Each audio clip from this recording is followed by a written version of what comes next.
નમસ્કાર ખેડૂત મિત્રો, હું હિરેન પરસાણા સિંહ એગ્રો એજન્સીમાંથી આપનું હાર્દિક સ્વાગત કરું છું। અત્યારે આપણે આવ્યા છીએ હલંડા ગામમાં પ્રગતિશીલ ખેડૂત જે ભીંડાનું વાવેતર કર્યું છે એને જોવા માટે। તો આપણે માહિતી એવી લઈશું કે ભીંડાની અંદર કયા એવા રોગ અને જીવાતો આવે છે કે જેનાથી ઉત્પાદનની અંદર આપણને નુકસાની આવે છે। તો આપણે જોઈ રહ્યા છીએ કે અત્યારે ભીંડાની અંદર સારી એવી કન્ડિશનમાં છોડવા છે અને અત્યારે ટેમ્પરેચરની અંદર પણ ખાતર અને દવાની ટ્રીટમેન્ટના હિસાબે ભીંડો સારી એવી કન્ડિશનમાં ઊભો છે। અત્યારે આપણે ઘણી વખત જોતા હોઈએ છીએ કે ભીંડાના છોડની અંદર જો તમે સ્ક્રીન ઉપર જોઈ શકો તેમ કે ભીંડાના પાંદડું પીળું પડી ગયું છે અને છોડવાનો પણ વૈધ અને વિકાસ થયો નથી। તો ક્યારેક અમુક જીવાતોના હિસાબે, સફેદ મચ્છીના હિસાબે પણ આ છોડની અંદર એવો વાયરસ આવે છે કે છોડનો વિકાસ અટકાવી દેશે। આપણે અહીંયા તમે લાઇનમાં જોઈ શકો છો કે ઘણા બધા છોડવા એવા છે કે જે એમાં નુકસાન થયું છે અને એમાં ઉત્પાદન આવતું નથી। હવે આપણે અમુક છોડવાનો તમે જોવો તો કે સારો એવો વિકાસ અને વૈધ પણ છે અને અત્યારે આ પાક 50થી 55 દિવસનો થયો છે, પણ જમીનના થોડાક પ્રભાવના હિસાબે છોડને વૈધ અને વિકાસ સારી છે। આગળ જ બીજા ખેતરની અંદર પણ 55 દિવસનો ભીંડો છે, તો તેમાં આપણે આવતીકાલથી ખેડૂતનું કહેવાનું છે કે એમાં ઉતારવાનું ચાલુ કરવાનું છે। તો હવે ભીંડાના પાકની અંદર કયા એવા રોગ અને જીવાત આવે છે કે જેનાથી ઉત્પાદનમાં એક આપણને નુકસાની અને ખોટ આવે છે। તો ભીંડા પાકની અંદર સફેદ માખી, લીલી મચ્છી અને ફળ કોરી ખાનારી ઈયળો અને પાંદડાને કાપીને ખાનારી ઈયળોનો એટેક જોવા મળે છે। આપણે જો આ છોડની અંદર જોઈ રહ્યા છો કે ઈયળોએ પાંદડું ખાઈને એક પાંદડાને નુકસાન કર્યું છે કે જેના હિસાબે પાંદડાના અંદર જે આપણે પાંદ રહ્યું એ છોડનું રસોડું કહેવામાં આવે છે અને એનાથી તે સૂર્યપ્રકાશ ખેંચી અને પૂરા છોડ માટે ખોરાક બનાવતું હોય છે અને પોષણ તત્વો અલગ અલગ પોતાના અવયવ સુધી મોકલતું હોય છે અને આપણને ઉત્પાદન મળતું હોય છે। તો આ પાંદડાના નુકસાનીના હિસાબે આપણે એમાં ઉત્પાદનમાં પણ ઘટાડો આવે છે। એના માટે આપણે ઈયળનો જે નાશ થાય એવી કોરાજન છે, ઇમામેક્ટિન છે, એવી દવાનો છંટકાવ કરવો જોઈએ। આ ઉપરાંત છે સફેદ માખી। તમે સ્ક્રીન ઉપર જોઈ રહ્યા છો કે અત્યારે જે આ પાનનો ફોટો તમે દેખાય છે તેની પાછળ સફેદ પાણી જેવા ટપકા દેખાય છે, તે સફેદ માખીના ઈંડા છે।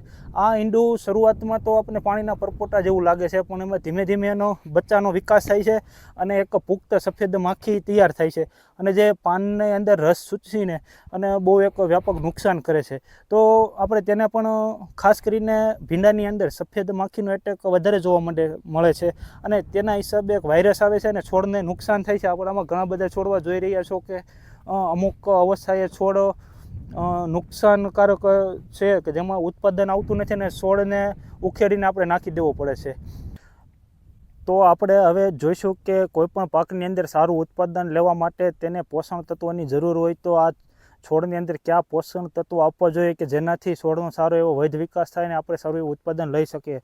તો આ પાકની અંદર આપણે શરૂઆતમાં NPK જેવા ખાતરો આપવા જોઈએ અને ત્યારબાદ calcium, nitrogen, calcium, magnesium, sulphur જેવા તત્વો આપવા જોઈએ જેનાથી છોડનો સારી એવી વૈધ અને વિકાસ થાય અને જે ફળ લાગે તે આપણે વચ્ચે ઘણી વખત એવું થતું હોય છે કે ફળ લાગ્યા પછી પાકવાના સમયે ફળને પર તિરાડો પડી જતી હોય છે।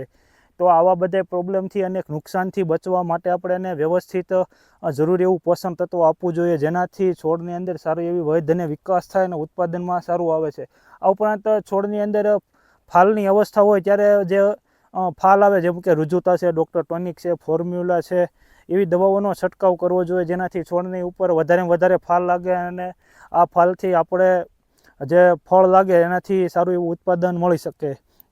આ ઉપરાંત છોડની અંદર ક્યારેક નુકસાનીથી બચવા માટે આપણે ફૂગનાશકનો પણ ઉપયોગ કરવો જોઈએ જેનાથી છોડવો પીળો પડતો હોય અથવા ફળની શીંગો પીળી પડતી હોય તેમાં પણ આપણે નુકસાન આવે તેમાંથી આપણે બચી શકીએ અને આપણે સારું એવું ઉત્પાદન મેળવી શકીએ।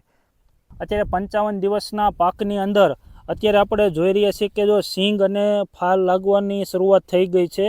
આ ખેતરની અંદરથી કાલે જ્યારે ખેડૂતનું કહેવાનું છે કે આવતીકાલથી જ્યારે ઉતારવાનું ચાલુ કરશું ત્યારે 4 થી 5 કિલો જેવો ઉતારો અત્યારે શરૂઆત થઈ જાય છે અને આગળ જતાં સારું એવું ઉત્પાદન મળશે। આવી શીંગને તાપમાનથી અને વિપરીત પરિસ્થિતિમાં બચાવી રાખવા માટે તેની અંદર સારા એવા પોષણ તત્વનો છંટકાવ કરવો જોઈએ અને ફૂગનાશકનો પણ છંટકાવ કરવો જોઈએ જેનાથી આપણે ફળ અને ફૂલ આની સાથે સાથે પાંદને પણ આપણે એક રોગથી બચાવી શકીએ। આવી જ રીતે અમારી ચેનલને લાઇક કરો, સબસ્ક્રાઈબ કરો અને આપને કોઈ પણ માહિતી જોઈતી હોય તો તે પાકની માહિતી તમે કોમેન્ટમાં લખીને મોકલો, જેનાથી અમે આવનાર વિડીયોમાં આપણને તે પાકના રોગ અને જીવાતો વિશે માહિતી આપી શકીએ. અસ્તુ.